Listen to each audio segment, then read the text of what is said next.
Hi, thanks for joining me tonight. I wanted to take a few minutes to show you how I create my badges for my Gamified government class. As you can see here, I'm working in my Google Drive, and the first thing I've done when I created a new folder is to name that folder. That's super important when you're working in Google Drive because you don't want to have dozens and dozens of untitled documents or untitled folders because that could get really frustrating. So I'm going to go ahead and click New, come down, hover over More, and then click Google Drawings.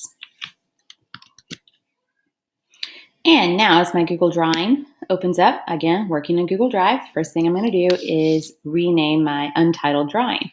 And let's make a coffee badge because why not? So now I'm ready to start designing. So I'm always going to choose a circular badge. You can use whatever shape you want, whatever floats your boat. And I'm going to center it in the page just for my sanity. So notice here that the blue background, the ugly blue background is there. I don't like that, so we're going to change it.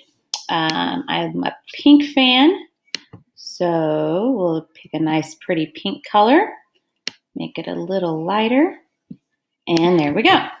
Now the line color is going to default to black. I'm going to go ahead and keep it black.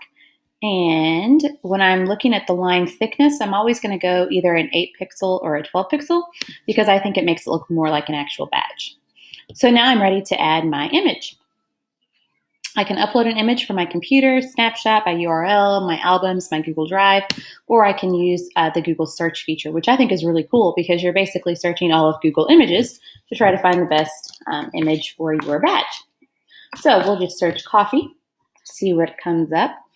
And whenever you're using an image, not only on your badges, but in anything that you create, please make sure that you own the rights to that, or you have the ability to use that image without violating any copyright laws. The good thing about inserting images from Google Search in your Google Drawings is that most of them are going to come from Wikimedia, Flickr, or some other more a free version of these images. You can always click on the link underneath these images just to double check if you want. I'm going to go ahead and choose this one because it's super awesome.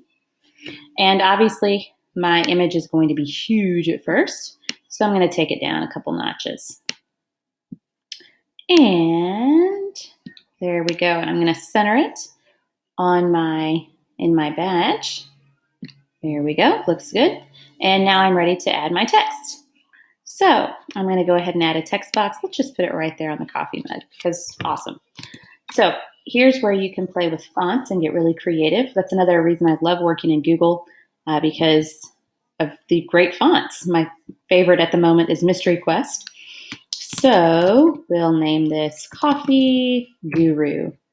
And there we go. And I'm going to center this a little bit more, make that a little more visually appealing. And whenever you're happy with it, there we go, beautiful. We're going to come over here to edit and we're going to select web clipboard. Now there are a whole lot of ways to transfer these drawings to like Google Slides or Google Docs. I just choose to use the web clipboard option. So I'm going to hover on web clipboard, click copy entire drawing to web clipboard. And then I'm going to come back to my gamification folder in Google Drive. I'm going to click new again and I'm going to select Google Docs.